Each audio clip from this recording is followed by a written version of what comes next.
Ներկայացնեմ, որ այս պահին Լեռնային Ղարաբաղից ռազմական գործողությունների և պայթյունի հետևանքով տեղափոխված Հայաստանի Հանրապետություն և Երևանյան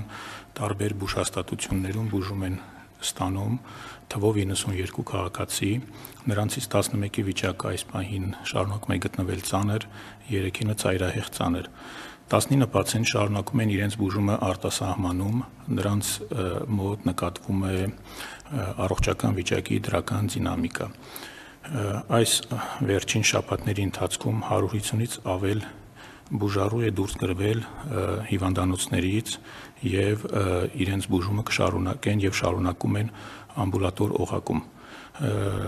Ավելացնեմ, որ Լեռնային Ղարաբաղից տարհանված ընտանիքներում ծնվել են թվով 150 երեխա։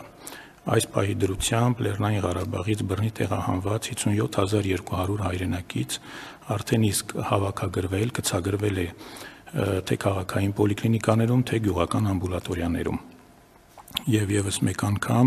սիրելի հայրենակիցներ, օգտվելով առիթից, կուզենամ հորդորել, որ ավելի ակտիվ հավաքագրվեք տարածքային ձեր պոլիկլինիկաներում, գյուղական ամբուլատորիաներում և համապատասխան ձեր բուժումը թե քրոնիկ հիվանդության դեպքում, թե երեխաների պատվաստման, թե հղիների հաշվառման ամբողջովին ստանաք պետպատվերի շրջանակներում։ Բժշկական տարբեր կենտրոններում այս պահին աշխատանք են անցել թվով 100 բուժաշխատող և 676 բուժաշխատող պետպատվերի շրջանակներում մասնագիտական զարգացման կրեդիտավորման են ուղարկվել։ Այս մասով աշխատանքի կուզենայի մի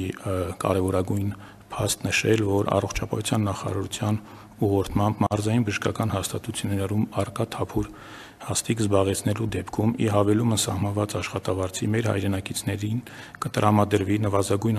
ամսական աշխատավարձի մասով ՀՀ օրենքի առաջին հոդվածին սահմանված ամսական աշխատավարձի եռապատիկ չափով աջակցություն մինչև 6 ամիս ժամկետով։ Այս մասով